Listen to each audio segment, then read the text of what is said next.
Hello, and welcome. This is Molly D'Agostino. I'm the Policy Director for the Three Revolutions Future Mobility Program here at UC Davis. That's a little bit about the Three Revolutions program. Me and my team tackle the three revolutions in transportation: vehicle automation, electrification, and shared mobility. And this is an innovative program that aims to inform policy through rigorous research and impartial policy analysis. This program is hosted by two UC Davis institutes, the Institute of Transportation Studies and the Policy Institute for Energy, Environment, and Economy. Today, I'm joined by, in our webinar features, research from legal fellow Gordon Anderson with the Policy Institute for Energy, Environment, and the Economy. For our time today, Gordon will start by making a short presentation on today's webinar topic, automated vehicle liability and insurance. And then we'll follow that by some questions from the audience. So we'll leave plenty of time for questions. And if you'd like to submit a question, you can do so by using the Q&A button on the bottom of your Zoom conference screen. We'll leave the chat window open for just a couple more minutes so you can ask any technical questions you have about using this Q&A feature. But after that, the Q&A feature will be where you can add comments or questions. So without further ado, I will turn it over to our legal fellow, Gordon Anderson, and we'll discuss follow-ups after his presentation. All right, Gordon, are you good to go? Here we have your screen shared. Great. All right. Yeah, I'm all set. Thank you, Molly, and thank you to the UC Davis Policy Institute and the ITS for hosting me. My name is Gordon Anderson. I'm the legal fellow at the Policy Institute. I'm also a third-year law student at the UC Davis School of Law, class of 2019, hopefully graduating in a couple of weeks. One quick disclaimer I want to make, in case anyone from the California bar is listening in. I want to make very clear that I'm not a lawyer yet, so nothing I'm saying today should be construed as personal legal advice. I'm just talking about legal research that I've conducted. If you have direct questions about how to handle a legal claim, you should absolutely talk to a lawyer. That's not me yet. Check back in December. See how it goes after the bar in July. So our topic today is automated vehicles, questions surrounding liability and insurance. So I want to start by explaining briefly the purpose of this webinar. What we're talking about today is automated vehicle crashes that are unintentional. There is a whole body of interesting research out there surrounding crashes that would be caused by cyber hacking or criminal intent. Fascinating stuff, but it's outside the scope of the research that I've been conducting here. The kind of crashes, like I said, that we want to talk about are the unintentional crashes, where there's no bad actors, everyone's doing their best, but crashes inevitably come up. And I should say at the outset, too, that we're going to be raising way more questions than we could possibly answer today. The technology is so new, hasn't made its way into court. Legislatures have not necessarily given a lot of thought to the liability angle because it's so new. So it's very hard to make any concrete legal assertions that it will, or that liability will play out in a certain way. What we're trying to do is raise as many different scenarios and things that we should be thinking about so that when it comes time to really design a new liability scheme, that we've considered as many different angles as possible. And so what I'm going to do today is I'm trying a slightly new format where I'm going to talk about 10 policy choices that I think we need to make along the way. Some of them are very small that we can talk about very quickly. Some of them are very complicated and we will not really realistically have enough time to dig into it as much as we'd like.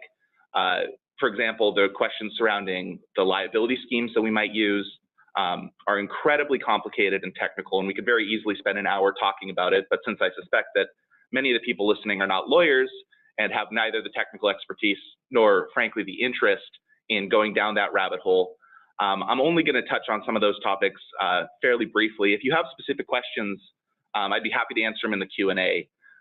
But for the body of this webinar, I think we'll try and keep legalese to a minimum and focus much more on liability policy than on liability law. So my goal for this webinar is to encourage all of you to think about liability as a series of policy choices. Liability in many cases has remained largely unchanged for hundreds of years. It dates way back into British law. But we should remember that liability choices were not handed to us from the heavens, right? These are concrete decisions that we've made in order to solve specific problems. And the liability rules that we've created may not be the the policy choices that we are trying to make, that we want to make to solve particular problems might just be different in 2019 in the context of automated vehicles than they were in, say, 1200 in England, with negligence for letting somebody's horse out of a barn or something like that. So for the purpose of this webinar, I'd ask you to imagine that any kind of change to the liability system is within our reach if we want it to be. Some of the ideas we're going to talk about today, I think, are very sensible. Some of them are a little bit out there. Everything we're going to talk about, you could easily rebut by saying, yeah, but would that really happen in practice? And that's a fair point, but for the purpose of the webinar, let's imagine that anything can happen to allow us to think through as many different things as possible. One last note before we begin, I want to make sure we define our terms. We use the term automated vehicle at the Policy Institute. An automated vehicle we define as a vehicle capable of automating one or more driving functions. That is not necessarily the same thing as a self-driving car. For example, a low-level automated vehicle is something that probably all of us have in our garage at home. A vehicle with cruise control is technically the absolute lowest level vehicle that's technically automated, because you can automate the process of using your gas pedal. Now, nobody would confuse my 1993 Toyota Camry with a self-driving car. So while we're working through this, as much as possible, we want to make distinctions between the SAE levels, between different kinds of automation and what that would mean. When we are talking about a vehicle that's capable of full self-driving, I'll do my best to use the term self-driving AV or self-driving vehicle to keep that separate from an automated vehicle, which again is a very broad spectrum between very low-level vehicles and extremely high-level vehicles that don't yet exist. So here's my 10 policy questions. I'm going to read through them briefly. I'm not going to go into detail here because we will address each one by one. First question is, who will be the potentially liable parties when an AV crashes? Second question is, should we extend liability to new parties such as AV fleet owners and dispatchers? Third question is, what is the proper legal analogy for self-driving AVs? This is a fun one that I'm excited to get to. Fourth, should we evaluate AV crashes under a negligence scheme or a strict liability scheme? Fifth, is products liability the right legal standard for evaluating AV crashes? Sixth, what is the manufacturer's legal duty with regard to software design? And relatedly, seventh, what is the human operator's legal duty to monitor the vehicle while it's operating in a self-driving mode? Eighth, how do we prevent, or should we prevent, a patchwork of state-level AV tort laws from forming? This is kind of a governance question, but it's very important when we think about automated vehicles across the 50 states. Ninth, do we need to reform our insurance schemes in order to facilitate self-driving AV deployment? Again, insurance, like tort law, is a state-by-state basis, but some states, particularly my home state of California, has a very aggressive insurance scheme, a very prescriptive, I should say, insurance scheme that might not quite work in the context of fully self-driving vehicles. So we'll talk about that as an example, and for those of you listening from other states, it might be worth researching how these principles would apply in your state. And then finally, in sort of a catch-all, what broader policy goals for self-driving cars can we effectuate through the AV liability system? And what I mean by that is that there are things I would imagine that everyone here believes that self-driving vehicles may be able to provide. We might be able to improve overall road safety. We might be able to improve access to mobility. We might be able to design our cities in different ways if we don't have to worry about having quite so many personally owned vehicles lining our streets. And so the question there is, if those are things that we want to achieve as a society, how do we calibrate the AV liability system in order to achieve those things? So let's start quickly by talking about civil liability before we move into the 10 questions. Civil liability is the system that governs civil wrongdoing. And I mention this just because I want to make clear that civil liability and criminal liability are different things. Some actions are both, some are civil but not criminal. If I am driving my car and I'm not paying attention and I accidentally rear-end you, that's probably not a criminal act unless I'm doing something really intentionally bad. More likely, it's going to be a civil act. It's going to be that if you sue me in a court, they won't send me to jail for rear-ending your car. They'll ask me to pay the money that it would take to repair your car. Injuries, when we're talking about what kind of damage can lead to liability, it could be physical, it can be emotional, and it can be financial as well. So it's not strictly bodily injury. There's a wide spectrum of potential types of injury that can lead to civil liability. And then finally, if you are assigned liability, meaning that if a court, either a judge or jury, decides that in this situation you are liable, that will mean that you have to compensate the other person. And in almost all cases, that means a money payment to offset the cost of the injury that the person suffered. So when we're talking about civil liability in the sense of policy, there's two policy goals that I think are going to be something that we want to promote no matter how we design our scheme. Those two goals are going to be, first, to efficiently compensate the injured party for their injury. There's a couple of operative words there, efficiently and compensate.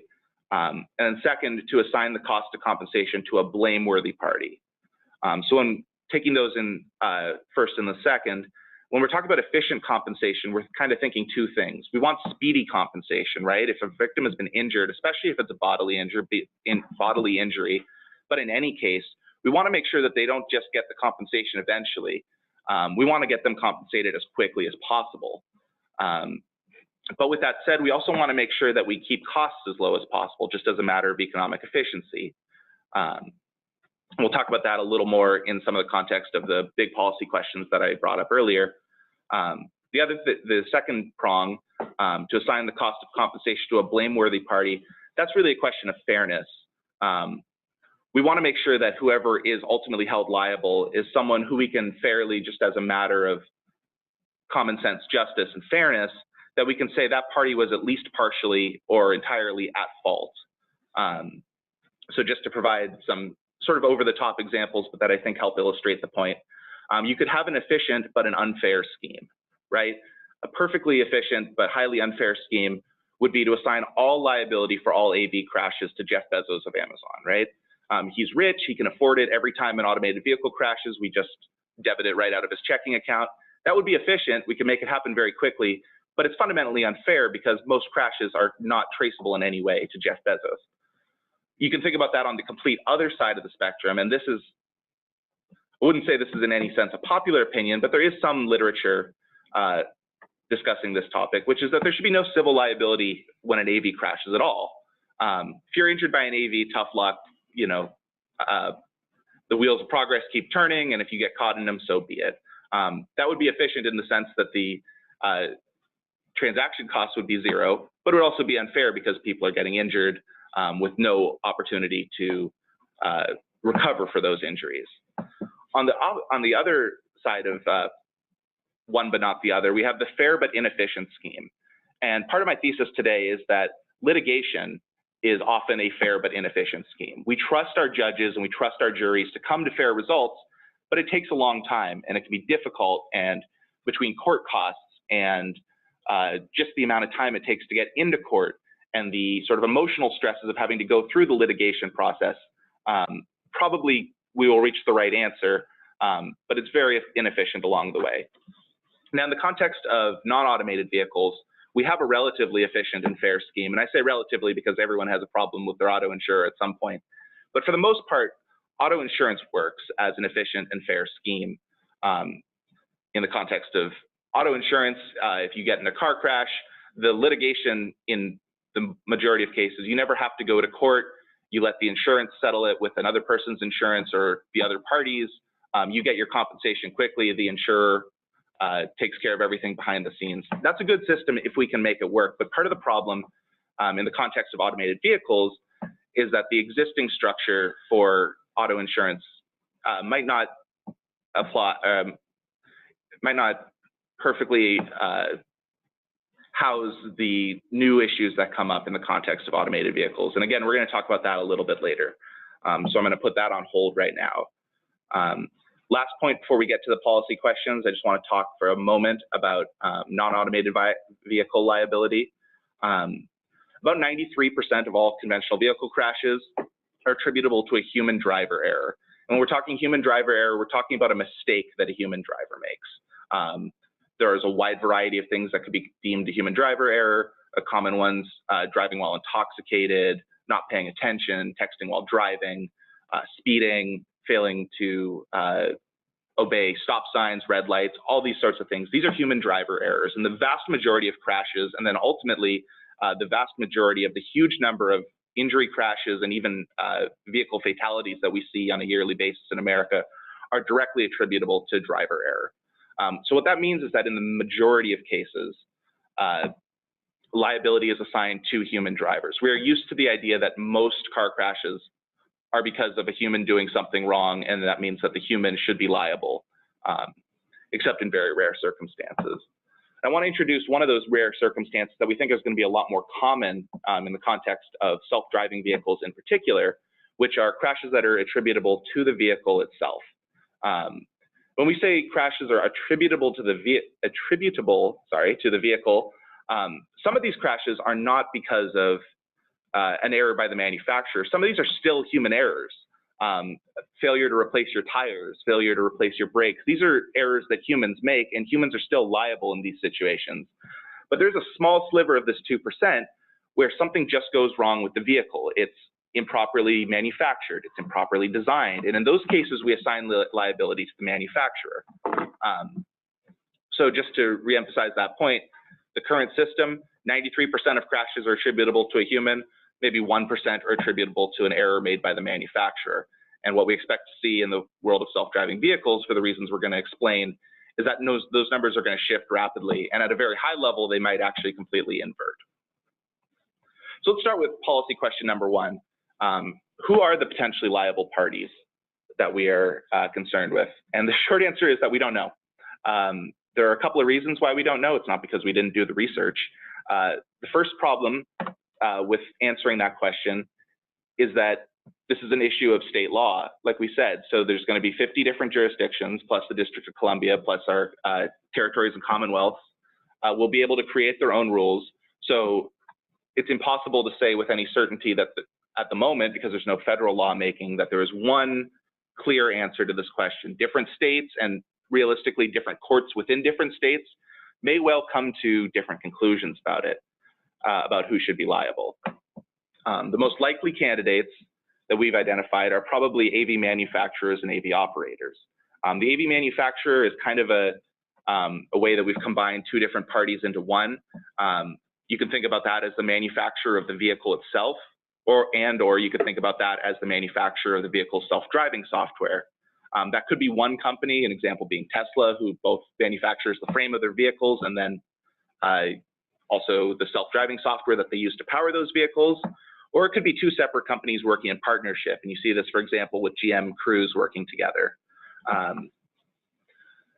The second most likely party would be AV operators, which is the term that we use for a human inside the vehicle. You can think about the operator of a vehicle at a very low SAE level, level 1 or level 2 vehicle, as being basically a driver, in the sense that they've always got their hands on the steering wheel. They are always or frequently controlling major aspects of driving. At the other end of the spectrum, at the very high SAE level vehicles that don't yet exist, but that seem likely to emerge in the very near future, the human inside the vehicle, the operator, is really more like a passenger. Some of the prototypes of these vehicles don't even have steering wheels or gas pedals or brakes.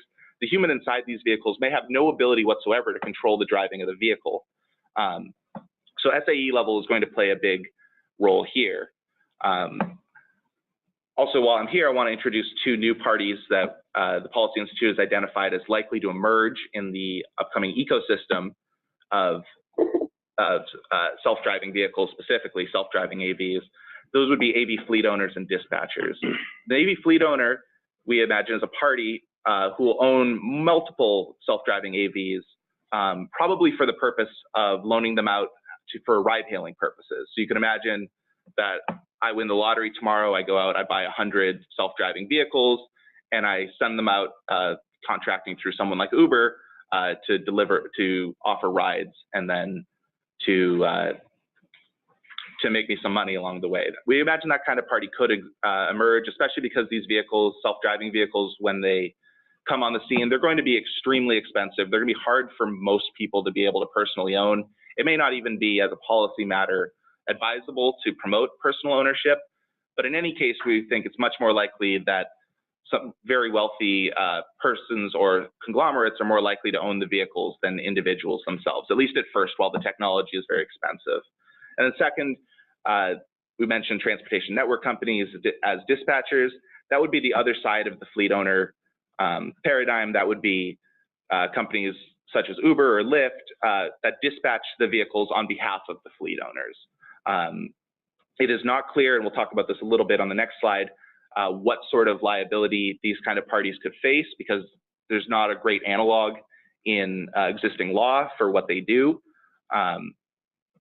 So it's going to be a question of whether we want to extend liability to them. Since probably, especially because these are likely to be parties that have a lot of money and can afford very good lawyers, they're going to be able to make a pretty good argument that they should continue to bear no liability whatsoever. So that takes us to our second question, which is, should we extend liability to AB fleet owners and dispatchers? It's not clear that we can do that under current law. For fleet owners, the issue is what's called the Graves Amendment, which is an amendment to the 2005 Federal Transportation Bill, the Safety Act.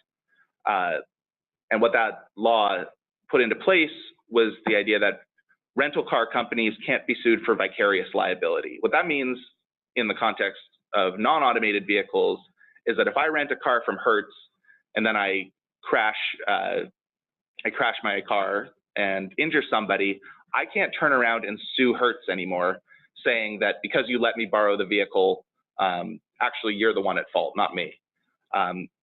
What we've foreclosed is the vicarious liability of saying that I am an agent of the company, and so don't sue me, sue the people that I rented the car from. Graves Amendment takes that off the table. There is going to be a question of whether the Graves Amendment applies in the context of self-driving vehicles, right? The Graves Amendment applies to rental cars. It doesn't apply, for instance, to taxi services. You can still sue a taxi driver, or excuse me, you can still sue a taxi company for the actions of its drivers. The driver does something wrong, you don't have to, and injures you, you can sue the driver, but you can also sue the company under the theory that the driver was acting as an agent. So the question under the Graves Amendment is going to be, should we think of a self-driving vehicle, a fleet of self-driving vehicles, is that more like a rental car fleet, where once you take it off the lot, you've assumed all responsibility, you are independent from the company? Or is it more like a taxi company, where the person riding in the car is subject to what the car does, and the car is an agent of the fleet owner? That's an interesting question. It'll require litigation to resolve. I have no instincts how that question is going to go one way or another. It's something to think about. For dispatchers, TNCs, Uber and Lyft in particular, have been very adamant that they are not, that they can bear no liability, that the way they describe their legal status is that they merely connect people who want to offer rides to people who want rides, but they actually don't do anything that would impose liability on them. I've seen the comparison they made that they function similar to the classified ad in the back of a newspaper, that all they're doing is sort of passively allowing people to connect together, but they're not actually doing anything. And typically for liability, there has to be some action that you take or some action that you should have taken that you didn't. So that the TNC battles about liability are ongoing. We don't have any answers to that questions yet. There's going to be a whole nother layer of complexity that we add, trying to think through what this means in the self-driving context too. Really quickly, I just want to point out that in addition to thinking about this just as a pure legal question, we can think about the policy goals that would be either effectuated or inhibited by extending liability. Effectuated, it would be good to extend liability potentially in the sense that it would give victims more parties that they could potentially recover from. It would open up more legal theories that would help people recover for their injuries.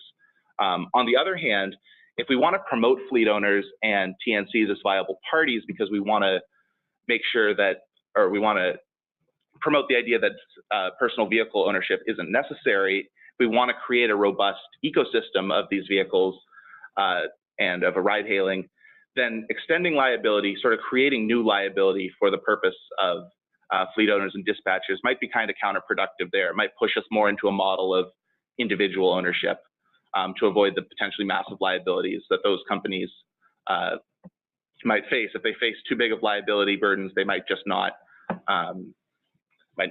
form such a company and offer the service at all.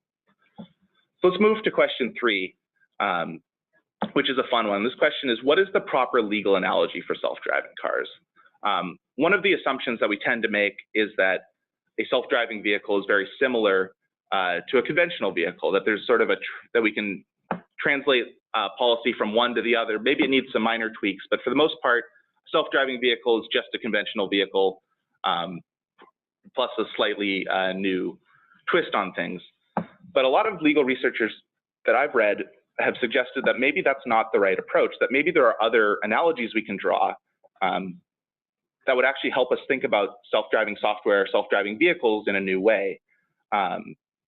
One of these that I think is very promising as a concept is the idea of self-driving software as a human driver. And what I mean by that is that we could think of the self-driving software as if it were a human, and we could judge its actions as if it were a human driver.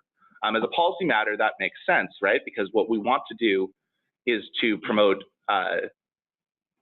we want to promote safety, safe driving whenever possible. But really, if we step back for a minute, we can think about the problem as the baseline human driver crashes at X rate per millions of miles or however. If we have self-driving vehicles that are even slightly safer than human drivers, it would be beneficial from a safety perspective to get these vehicles on the road as quickly as possible. Because even small changes, even slight improvements in safety over the baseline human driver could make a huge difference in terms of the number of crashes and the number of fatalities that we see. So one way to sort of expedite this process is that we could judge the actions of self-driving software rather than going through a product's liability or a complicated litigation process to determine whether there was an error. We could just strictly look at the actions that the software took, and we could compare it and say, would a reasonable human driver have done the same thing in that situation?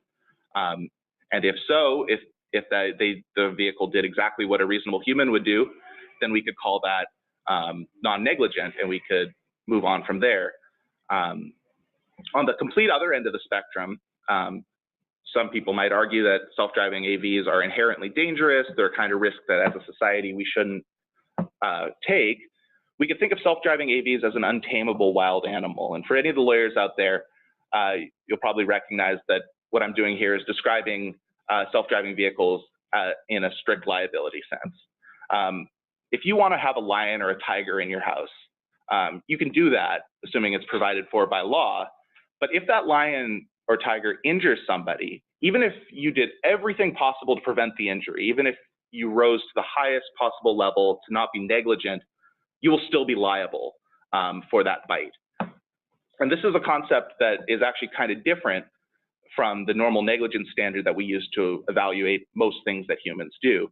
Under a strict liability scheme, any possible injury, no matter how much precaution you take, will lead to liability. And so we could think about self-driving vehicles as such an inherently dangerous thing to put on the road that if you are a human operator and you put the vehicle on the road, that's it. You have implicitly assumed any liability for anything that might occur. The value of such a system, of course, is that it would probably help to get victims compensated. The downside is that if the liability burden for a self-driving vehicle is so high to be almost punitive, and there's no defense that operators or manufacturers can possibly assert, you're going to end up in a situation where it's probably too risky to actually put these vehicles on the road in a lot of cases. It'll be too risky for operators to choose to use such a vehicle if their liability burden will be crushing. Two last examples that I want to talk about very briefly. One of them is self-driving AV as an elevator. And the cool thing about the elevator, the reason why it sort of works as a legal analogy, is that an elevator is an example of a sort of a transportation technology that used to be entirely controlled by humans, but that has shifted to being almost entirely automated today. And it's sort of the only obvious transportation technology that's undergone that transition. And the interesting thing about elevators, if we think about it this way, is that in most cases, when an elevator malfunctions, it's not the manufacturer of the elevator who gets sued. It's the owner of the elevator, the owner and operator of the elevator service in the building.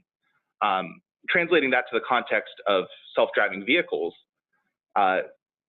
we could imagine a situation where rather than suing the manufacturer of the vehicle or of the vehicle software for every crash, under the theory that it was defectively designed, we could turn liability instead to the owner of the vehicle. This is sort of a similar concept to what we were discussing earlier, where we could think about this if you assume the risk of purchasing a vehicle and offering it as a service to the world, that you are implicitly assuming the risk and the liability costs that come along with that. Then a final self-driving analogy that I find very amusing is the idea of self-driving software as being comparable to a horse. Again, another sort of transportation technology, although we don't usually think of horses that way. That is how they functioned for a large portion of human history. And the thing about horses is that they also function in a sort of quasi-autonomous way, in the sense that they are, I shouldn't say quasi, they do function in an autonomous way. They have their own wills. A human cannot necessarily control or foresee everything that the horse will do. But nevertheless, because the technology is so important from the standpoint of organizing society, because movement is so important, that we kind of have to think of a way to assign the liability in a way that isn't, again, punitive or crushing. So in the context of horses, while we do generally assign liability for horse injuries to the owner of the horse, or to the rider, the operator, as it were, of the horse, we try and do so in a way that doesn't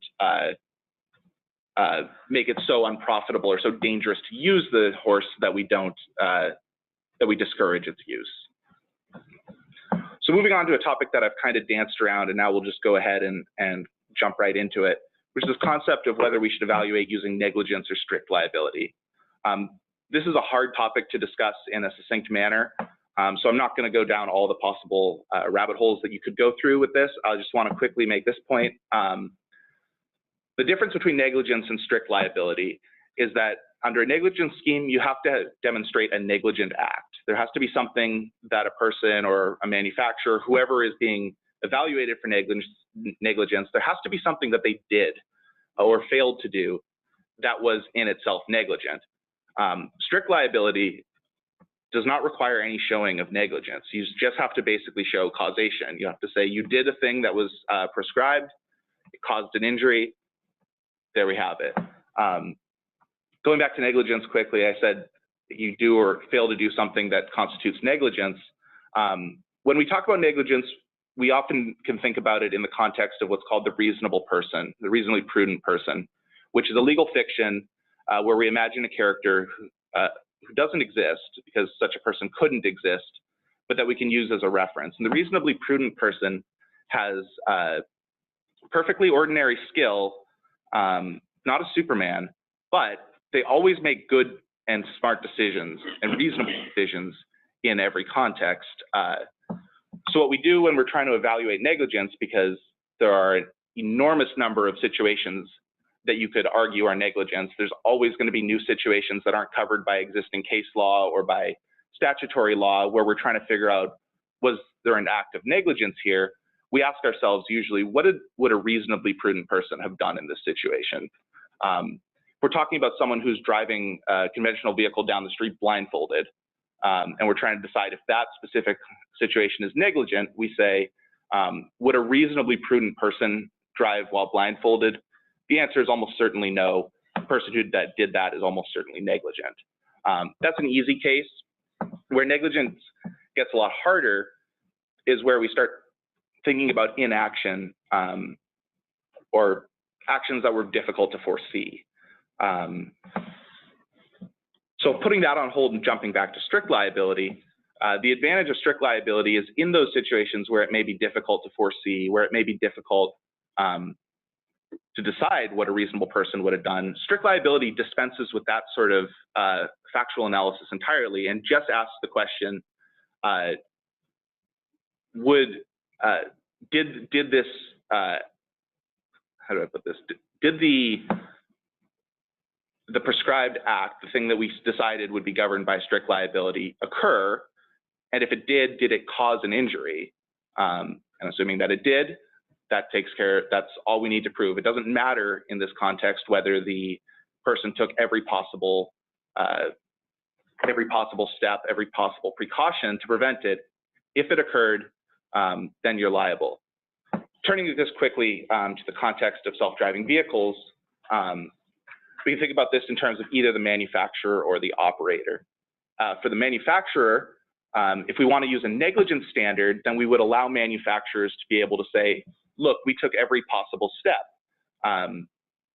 We did everything that we could to prevent the kind of crash that happened from happening. We might therefore allow manufacturers under a negligence scheme to be able to say that we met the state of the art. We did the best that we could relative to where this technology is at. Whereas under strict liability, such a legal claim would probably not be relevant. For operators, for humans, same thing, where negligence is the standard that we use to evaluate, we would allow for situations where a human could say, I wasn't negligent. I did everything that I could. I took the reasonable precautions, so I should not be held liable. Under strict liability, again, that sort of analysis would not be relevant. So like I said, we could talk about this and go into all kinds of hypotheticals and go very deeply, but for the sake of time, I'm going to pause it there and move on to some of the other points, and then we can come back to it in the Q&A if anyone's interested. Fifth question, and kind of related, is products liability the right standard? And for the sake of bias, I should admit that myself and the director of the Policy Institute, Austin Brown, just published an article in Law 360 called Products Liability is the Wrong Standard for Self-Driving Cars. But with that said, I don't think I'm opposed or we're opposed to products liability in any circumstance. It's just that it needs certain modifications. Products liability is ostensibly a strict liability scheme, going back to what we were just talking about between negligence and strict liability. In theory, products liability is strict liability, but a lot of legal commentators have pointed out that it's kind of a complicated analysis. It kind of is a hybrid between the two. Certain negligence principles often make their way into the way that courts and juries tend to think about these questions.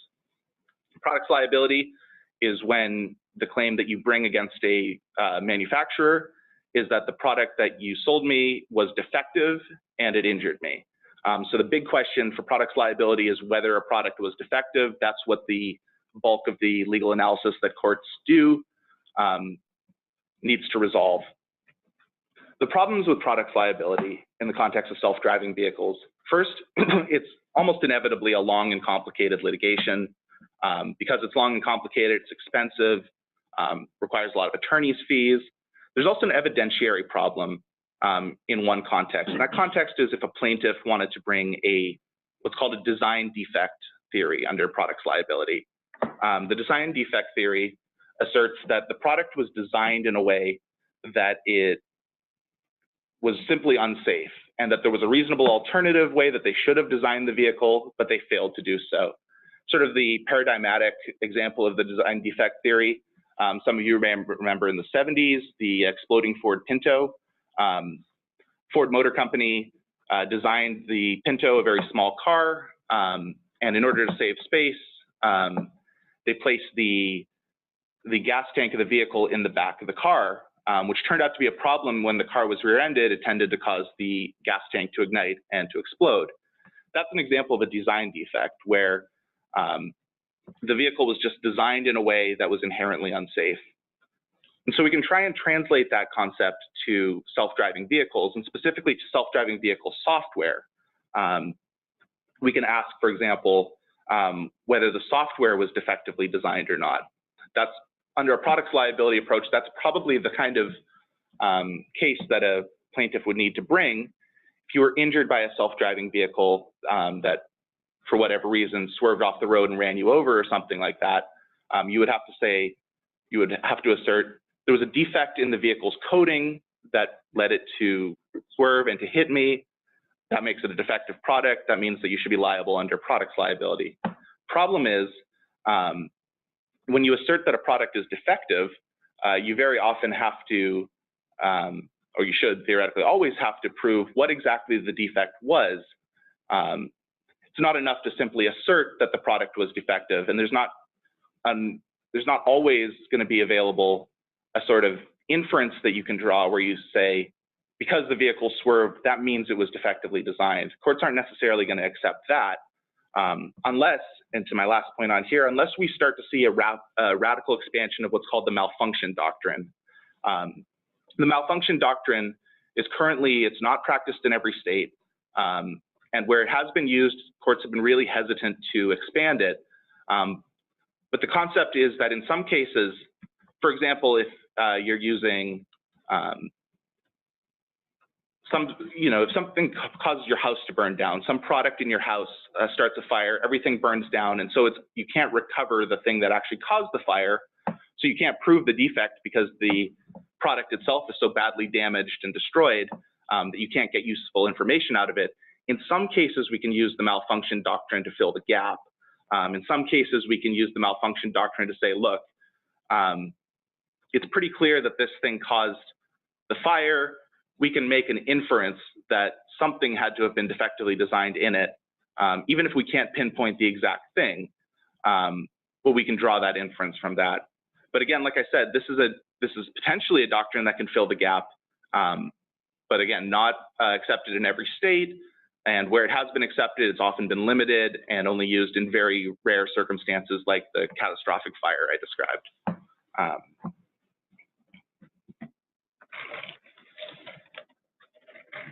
So let's move briefly into question 6 and 7, which kind of tie together. Question 6 is, what is the manufacturer's legal duty regarding software design? This is an important question because the way that we conceive of what the manufacturer of the self-driving software is actually supposed to do, is required to do by law, is actually very important. Particularly if we think about this in the context of negligence, conception of that duty might ultimately be outcome determinative, meaning that depending where we set that duty, some legal cases against that manufacturer may succeed and some may fail. So, for example, we could think of the legal duty first. Is it a vehicle to ensure that the vehicle never crashes under any circumstance? Do we want to set the level of duty really high so that basically any crash is a de facto failure to reach that duty? We could also think of it as more of a performance-based standard. If a manufacturer could show that, yes, we crashed in this situation, but in general, our vehicles are more safe than human drivers, maybe twice as safe, maybe 100 times as safe. You can think of any number you like in that context. You could potentially create a defense where they say, yes, something went wrong in this case, but that doesn't mean that we've breached our duty on the whole. Maybe in this situation, we've made a mistake. Maybe there would be we could reconceive this idea of legal duty to allow for an aggregate analysis and not merely an individual analysis. And another way to think of this legal duty, going back to concept I brought up earlier, we could think about it in the context of the reasonably prudent person. We could ask, did the vehicle perform in precisely the same way that a human driver, I shouldn't say precisely, but did the vehicle behave in the same way that we would expect a reasonable human driver to? Or alternatively, a reasonably prudent computer driver. Could we compare a self-driving vehicle to self-driving vehicles from other companies to compare it to the state of the art to determine negligence? So there's a lot of ways to think about this. On the flip side, we can think about the operator's legal duty to monitor the vehicle. This is a question where the SAE level is very important. If the SAE level 1 monitoring isn't really an issue because you're driving, you're always in control of the vehicle. At SAE level 2, for example, the vehicles we've seen, the Tesla vehicles that operate autopilot, the vehicle can drive in very limited situations, but not in a way that we're comfortable calling that full self-driving. When a vehicle's operating when a Tesla vehicle is operating in autopilot, or when any SAE level 2 vehicle is operating in its self-driving mode, we need to make clear to the driver that they need to continue monitoring the vehicle, that something may arise at any time that would require the human to take intervention back, or rather require the human to intervene and take control of the vehicle back. We have a similar issue with SAE level 3 vehicles, and then from there down to level 5, the likelihood that the human is going to have to intervene gets lower down to a point where the human physically can't intervene. But throughout these levels, we want to think about what is the human's duty to continue monitoring the vehicle. One thing that I would fear is that if we see more crashes, such as the Tesla autopilot crashes that we've seen, that you could see a law passed that says you always have to monitor your vehicle in self-driving mode. And I think that that's too broad. And my fear there would be that this would be sort of like a legislative overreach in response to public fear. That could be a real problem at the higher SAE level vehicles, because after all, the very purpose of a self-driving car, one of the big purposes, is to liberate people from having to pay attention to the vehicle all the time. My point being that we might want different rules for level 2 vehicles, which are really not self-driving, and level 5 vehicles that are entirely self-driving, when we're thinking about the duty to monitor and where that duty to monitor manifests across the different SAE levels. We want to make sure not to pass laws that are just too broad and too complicated, or complicated is the wrong word, but too just not fully thought out for the many different kinds of products that these vehicles are. It's useful, I think, to think about an SAE level 2 vehicle as a completely different sort of product from a level 3, from a level 4, from a level 5. We want to make sure as much as possible that we don't roll all of these kinds of vehicles into one catch-all term like self-driving, because the vehicles are so fundamentally different from one another that we need sort of different laws and different approaches for governing them. Number 8, preventing legal patchworks. Mentioned this at the beginning, that tort law, insurance law, these are mostly issues of state law. That means that there isn't a federal law that covers and standardizes the entire country. What we would expect to see when these vehicles reach market and ultimately reach the courts is that all the different kinds of things that we've been talking about, different courts are going to think about these problems differently. Some courts will probably favor an approach that assigns liability to the operator, and some might favor approaches that assign it to the manufacturer. Some might think about this as a negligence issue, and some might think of it as products liability, and so on and so forth. So what we would expect to see in that case is that across the nation, we're going to have a full patchwork of 50 different sets of laws, 50 different sets of insurance regulations that correspond to those laws. So the first question is, do we actually, is that okay? Do we even want to prevent it? Justice Louis Brandeis once referred to the states as 50 laboratories of democracy, and the idea there being that one of the things that's great about the states is that we can try out things in states. We can try new approaches without it affecting the entire country at once. You can imagine some state applies one of these new concepts that we talked about, a strict liability scheme or a modified products liability scheme. One state really tries out the malfunction doctrine to see if that'll resolve self-driving issues. And so it might actually be good to allow states the flexibility to test things out. It might help us try these things out. On the other hand, if we do want to standardize, and there are, I think, values to standardization, there's different legal models that we can look to. We can look to the passage of the Uniform Commercial Code, which is a situation where states came together, provided input, created a model code, and then ultimately, in the context of the UCC, nearly every state has passed the UCC. We could also think about this in the context of the Uniform Probate Code, which is an attempt to do something similar to the Uniform Commercial Code. It was not as ultimately as effective. I think only 16 states have actually adopted the UPC. And then even further down the chain, we could think about the Model Penal Code. Same thing again, drafted a model code that I believe no state has adopted in its entirety. So just because we get stakeholders together, states together to talk about the stuff doesn't necessarily mean that we're going to emerge with a model that everyone wants to adopt in its entirety. If we want a uniform federal standard, if we want to make sure that every state treats it the same way, then realistically the only approach is federal preemption of state tort law, to create some sort of federal program that takes away state tort law, common law remedies, and establishes what the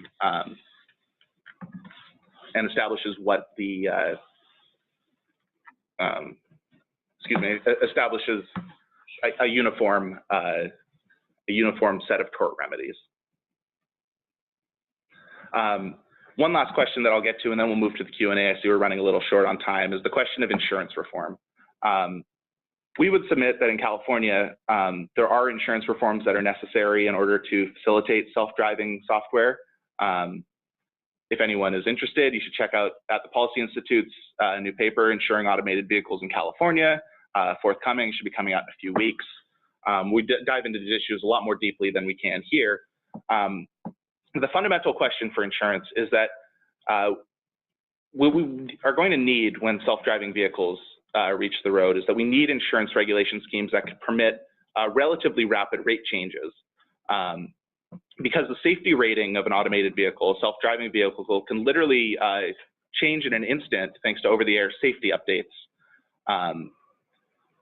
So if people are getting stuck on insurance rates that take many months to be approved by the insurance commissioner, that then go into place and remain static for 6 months, what you might very well end up with is a rate that is essentially already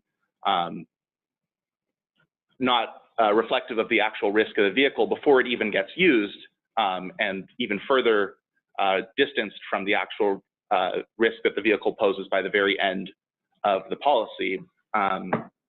California in particular, we might also want to think about retooling concepts like mandatory rating factors, the way that we require insurers to rate automated vehicles to allow for more flexibility. We might want to think about the intervener process, which is a way of allowing individuals or groups to protest rates. We might even want to think about the concept of the good driver discount, which is mandatory in California and which is offered, I know, in a lot of other states. What does a good driver mean in the context of self-driving vehicles? It's kind of a complicated question. Like I said, I would refer you to the forthcoming publication where we explore these questions in more detail. But the last point I do want to make here is that we don't want to get rid of regulation entirely. We still do need insurance reform. We are not suggesting that we just throw the regulation out entirely. Insuring self-driving vehicles is going to be very hard, very difficult, especially in light of the low data that we have relative to conventional vehicles. So some oversight is definitely necessary. Don't want to throw the baby out with the bathwater, but we may need new regulation just to allow for flexibility. So with that said, getting the signal that we should move to the Q&A section. So I'm going to turn it over to Molly D'Agostino. Wow, thank you, Gordon. That was really wildly interesting, and I really appreciate the focus on policy. I think this is there's a number of really good questions that have been posed by our audience. So once again, the Q&A button is on the bottom, sort of towards the left of your Zoom screen, and you can use that chat window, Q&A window, to ask questions of our speaker. So the first question I think that I will address is, and I'm not sure if we'll have time to go through all of these, but is about the reasonable person standard. Sure. So the question is, how can negligence be determined by a reasonable person standard when the details are incredibly technical and involve multiple complex systems working in tandem? Yeah, that's a great question, and it is very difficult. I unfortunately don't have like a quick and dirty answer. I think what's going to happen is that we have to think about, will a jury be able to understand these details? And one way that we can approach that is to say that that's the burden of the attorney, is to take this very complicated system and be able to explain it in a way to the jury that they can make sense of it and they can make a decision. The flip side of that argument, I think, would be that that might lead to a lot of questions going to the jury that just aren't framed in exactly the right way, that maybe overly or underly emphasize certain parts of the legal question, and that might ultimately lead to sort of less informed decisions than we would like. So I guess to answer your question in short, I'm not sure that the reasonable person standard is a great way to evaluate really complicated, really sort of intricately woven technical problems, but I guess what we would need is a way to handle sort of negligence-based claims that can account for that. Great. So another question that's somewhat similar is about can you discuss liability issues when a person without an operator's license is the only person in the AV? So I think this operator's license comment is referencing the California policy, but in other states that doesn't apply. So I guess unpack that a little bit, and for audience members who may not be familiar with the operator's license issue, and then also address whether the existence of that person would change the liability structure. Sure. So I think that one way to look at that question is that operating a self-driving vehicle without an operator's license is sort of a paradigmatically negligent action, in the same way that driving a car without appropriate licensing is negligent. That's something a reasonably prudent person wouldn't do. To be honest, I don't know as much about the operator's license in California or in other states. So my short answer is that I think it would definitely give a strong inference of negligence. And I guess that's all I can say about it right now. Okay, that's fair. Well, we have just 2 minutes left, so I think I'll hit one more question. It's tough to decide. These are all great questions, but I think we'll go with, is there a scenario where a state DOT or other infrastructure owner would be held liable for a crash? Would they maintain road design immunity for self-driving and automated vehicles, especially in a case where the vehicle is relying on striping or other visual cues? This is also a question that emerges related to the connectivity of automated vehicles and infrastructure like traffic lights, et cetera. So I think this is a question that's come up in our discussion. Yep. I don't know if we addressed it in your brief, but this is a good question. We didn't, unfortunately, address it in the brief, but it is a great question. And you're exactly right that there are situations that we can imagine that a self-driving vehicle that relies so heavily on things like the road lines being painted, the road being in a condition that a vehicle can operate on, could ultimately lead to liability. If I could refer you to someone who knows this stuff inside and out, Professor Dorothy Glancy at the Santa Clara Law School has talked a lot about this issue, and I know that her take on it was that there is absolutely a situation that could arise there. I don't personally know the ins and outs of it, because our research has largely focused on the 4 potentially liable parties that we talked about all the way back in question 1. But it is definitely something to think about, and I don't know if there's a way that I can link to her research on this topic, maybe in the follow-up email that we send out. But there is some great stuff there, and it's absolutely a question that state DOTs and similar agencies should be thinking about going forward. Absolutely. And Dorothy Glancy was a participant in our recent 3 Revolutions Policy Conference with Gordon on a panel on a subject with a number of other legal experts. So we've really dug deep into this topic today and in other venues, and I want to thank you, Gordon, so much for your remarks. This is really wildly interesting. I think we've got 1 minute to spare, so I think without further ado, I will wrap up. I will mention that this webinar today was recorded, so it will be made available as soon as possible. And I'll turn it over. Oh, okay. So, and I just want to thank you for attending the webinar, and look out for a follow-up email with a quick survey for you to share your thoughts and feedback on today's presentation. And the webinar will be available ASAP, as we said. You can also find out more information about past and upcoming webinars on our website section at its.ucdavis.edu in the Outreach tab, if you click on the Outreach tab at the top of the screen. So thank you so much for joining us today, and have a great rest of your day.